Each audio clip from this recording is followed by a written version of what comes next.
साथियों नमस्कार। आज हम बिजोलिया किसान आंदोलन के बारे में जानेंगे। हमें ये विदित है कि यह किसान आंदोलन सबसे लंबा आंदोलन चला, 44 साल चला। 1897 से 1941 तक यह आंदोलन चला, बिजोलिया किसान आंदोलन। आइए देखते हैं। खानवा का युद्ध की चर्चा आती है इसमें। जो सांगा था, जो संग्राम सिंह था, वो 1509 में मेवाड़ का शासक बनता है और सांगा और बाबर के मध्य खानवा का युद्ध होता है। उससे पहले भिड़ंत दोनों की बयाना में होती है और बयाना में बाबर भुछीड़ खा जाता है, बाबर पराजित होता है। लेकिन कुछ ही समय बाद में, कुछ दिनों बाद में ही खानवा का युद्ध 1527 में सांगा और बाबर के मध्य होता है, जिसमें जो अशोक परमार जी थे, अशोक परमार ये जगनेर भरतपुर के थे। इन्होंने सांगा की तरफ से युद्ध लड़ा और अपनी वीरता का परिचय सांगा को दिया अशोक परमार ने। सांगा प्रसन्न होकर अशोक परमार को ऊपरमाल के तर्रासी गांव की जागीर किसको, अशोक परमार को दान में दी। सांगा अशोक परमार से खुश हुआ और ऊपरमाल की जागीर यानी जिसमें 83 गांव थे वो जागीर दान में दी।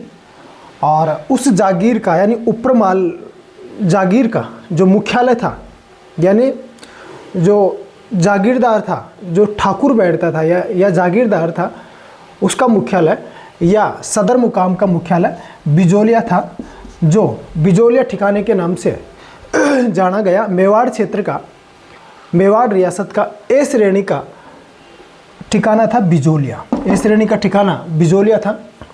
देखो, व्यवस्था ऐसी होती थी। 1818 में साइक संधि हुई।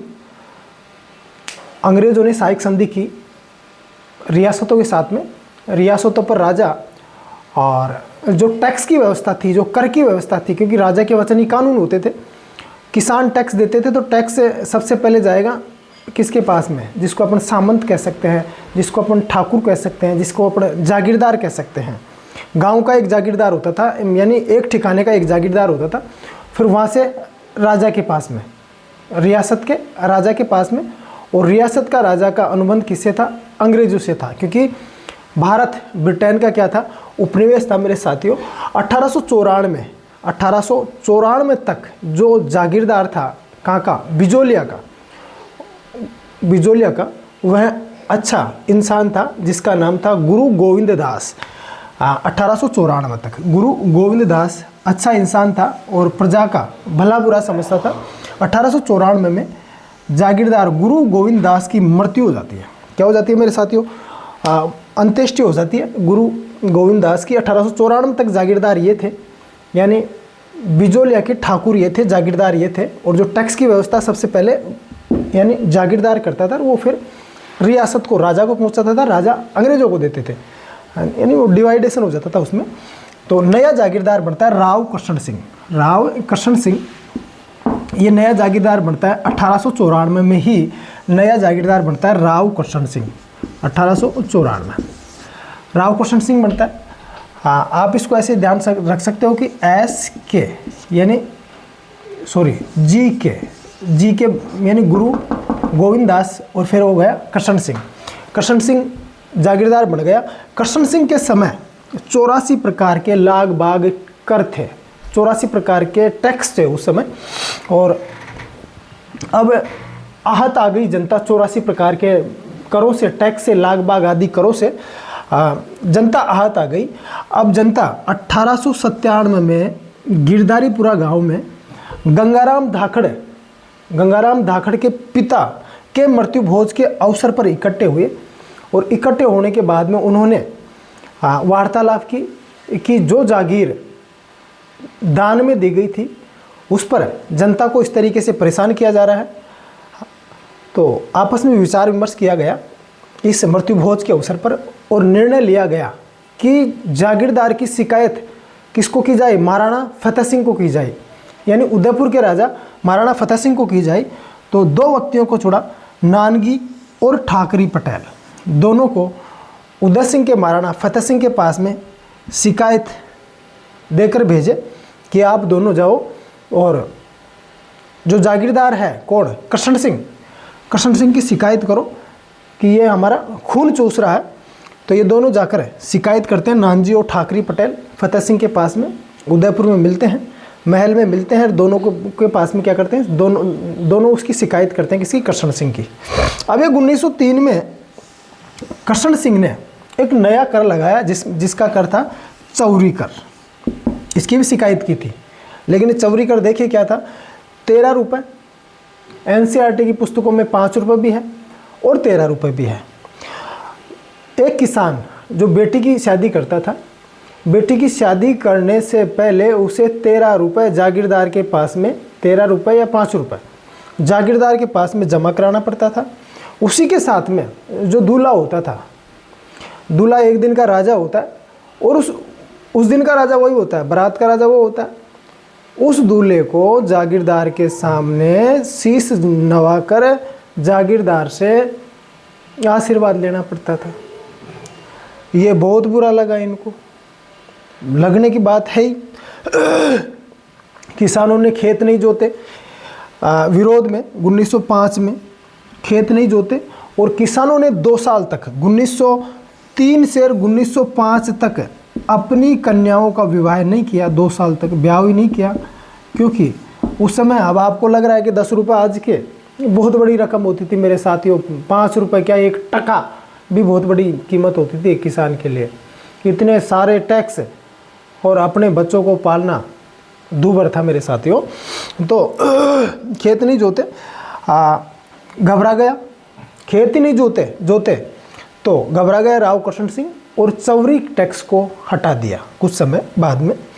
अब राव कृष्ण सिंह की मृत्यु हो गई कब, 1906 में। और ये मृत्यु कैसे हुई, ऐसे हुई कि जू मूली का खेत ऐसा गया कि पीछे कुछ भी नहीं बचा, कुछ भी नहीं, यानी निसंतान इनकी मृत्यु हुई, निसंतान मृत्यु हुई 1906 में। क्योंकि कर्म ऐसे थे, कर्म इंसान का पीछा नहीं छोड़ते।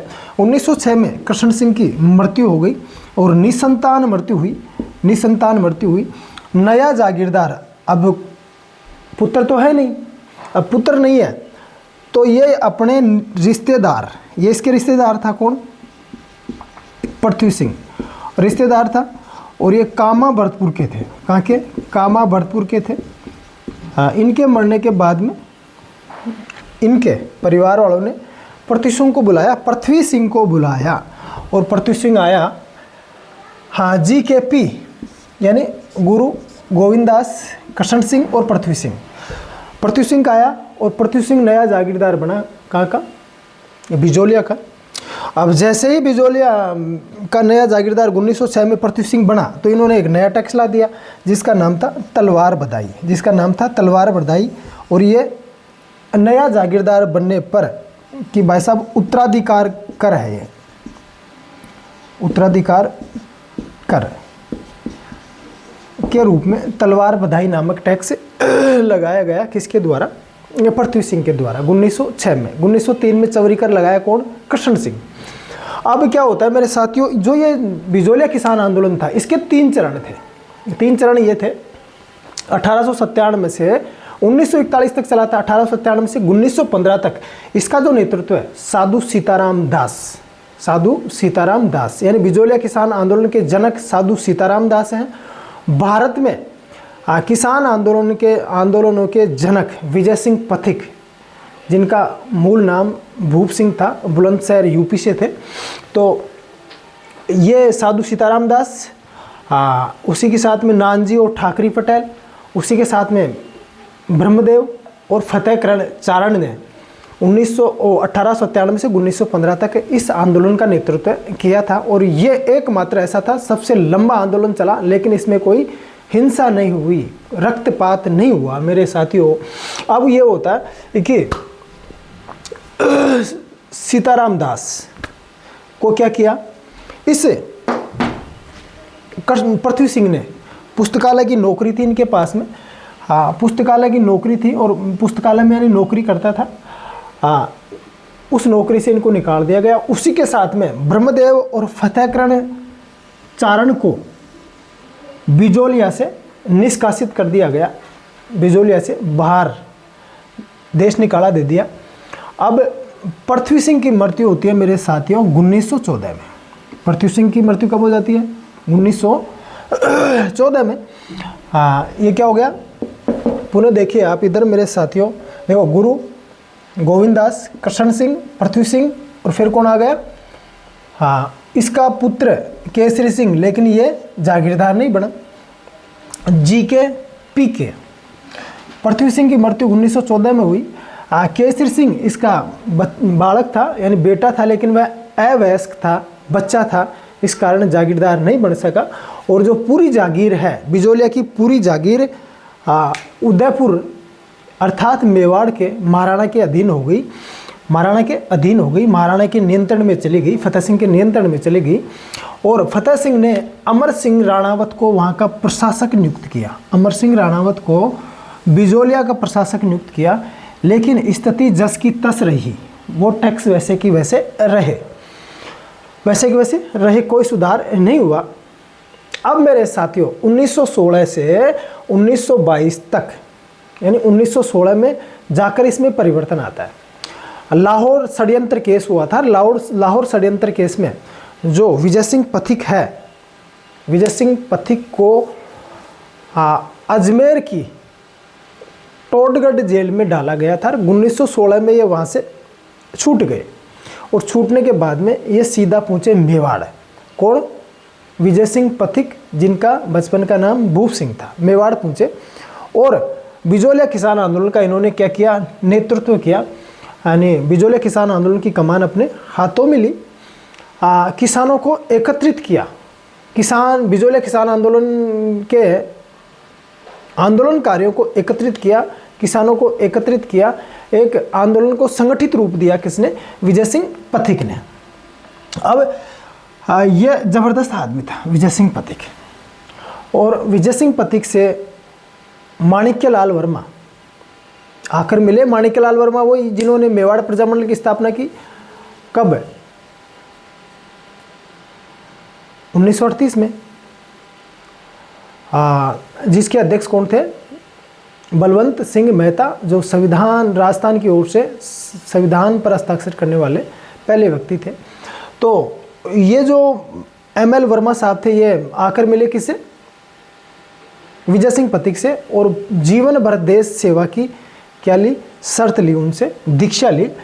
विजय सिंह पथिक ने बेरीसाल गांव में 1917 में उपरमाल पंच बोर्ड की स्थापना की। जिसका अध्यक्ष वहाँ के सरपंच मन्नालाल पटेल को बनाया गया। ML वर्मा आकर मिले, प्रभावित हुए, जीवन भर देश सेवा की क्या ली? दीक्षा ली, प्रण लिया। उसी के साथ में ML वर्मा ने पंछीड़ा गीत के माध्यम से बिजोलिया की या उपरमाल ठिकाने के किसानों को जगाया। अब इन्होंने नया रूप दिया। किसने? विजय सिंह पथिक ने। कानपुर से गणेश शंकर विद्यार्थी का एक पत्र प्रकाशित होता था, समाचार प्रकाशित होता था, जिसका नाम था प्रताप। उसमें आंदोलन की खबरें छपवाई और चांदी की राखी भेजकर गणेश शंकर विद्यार्थी को इसने विजय सिंह पथिक ने चांदी की राखी भेजी और कहा कि मेरा निवेदन यह है कि आंदोलन की खबरें छापो। तो आंदोलन की खबरें प्रकाशित हुई और पूरे इंडिया में इसकी खबरें फैल गई। इनको आंदोलन को प्रसिद्धि मिल गई। 1918 में कांग्रेस का बम्बई अधिवेशन हुआ और बम्बई अधिवेशन में गांधी जी से विजय सिंह पथिक मिले। गांधी जी ने विजय सिंह पथिक को आमंत्रित किया था कि आप मेरे से आकर मिले, भाई क्या स्थिति है बिजोलिया किसान आंदोलन की। तो 1918 में कांग्रेस का बम्बई अधिवेशन में गांधी जी से मिले और गांधी जी ने इनके निजी सचिव महादेव देसाई को मेवाड़ भेजा। स्थिति का जायजा लेने के लिए महादेव देसाई को मेवाड़ भेजा। उसी के साथ में एक पत्र महाराणा को गांधी जी ने लिखा कि भाई साहब किसान हैं, इनका शोषण मत करो आप। एक पत्र लिखा, लेकिन स्थिति ज़्यादा कुछ ठीक नहीं हुई। फिर भी उस पत्र के प्रभाव से 1919 में बिंदुलाल भट्टाचार्य जांच आयोग का गठन करवाया। किसने? महाराणा ने। लेकिन स्थिति जस की तस रही। उसी के साथ में अब मेरे साथ ये होता है कि 1920 में असहयोग आंदोलन शुरू हो गया। अगस्त 1920 में असहयोग आंदोलन शुरू हो गया और असहयोग आंदोलन के पीछे शुरू होने का कारण आप सबको विदित है ही कि जलियांवाला बाग हत्याकांड और रॉलेट एक्ट के विरोध में जलियांवाला बाग हत्याकांड हुआ था। रॉलेट एक्ट 1919 के विरोध में कि ऐसा कानून जिसमें किसी प्रकार की दलील और अपील नहीं, किसी भी व्यक्ति को शक के संदेह के आधार पर गिरफ्तार किया जा सकता है, नज़रबंद किया जा सकता है, उसकी कोई दलील अपील नहीं सुनी जाएगी। उसके विरोध में अमृतसर के जलियांवाला बाग में एक मीटिंग चल रही थी और उस मीटिंग में जो जनरल डायर है उसने अंधाधुंध गोलियां चलाई, हजारों लोगों की जान गई। और उसके बाद में गांधी जी ने अगस्त 1920 में असहयोग आंदोलन चलाया और असहयोग आंदोलन जैसे ही चला उस आंदोलन का प्रभाव बिजोलिया किसान आंदोलन पर देखने को मिला। बिजोलिया किसान आंदोलन पर देखने को मिला मेरे साथियों।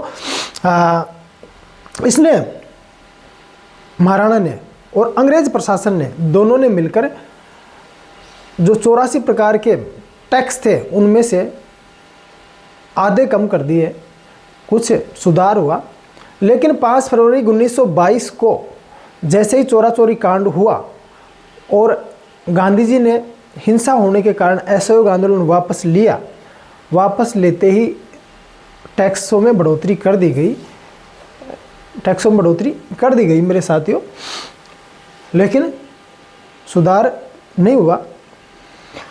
अब जो थर्ड चरण इसमें चला, थर्ड चरण ये चला कि जमनालाल बजाज और हरिभाऊ उपाध्याय इसमें आ गए, एमएल वर्मा जी भी साथ में थे और चलता रहा आंदोलन, चलता रहा, लेकिन इसमें हिंसा नहीं हुई।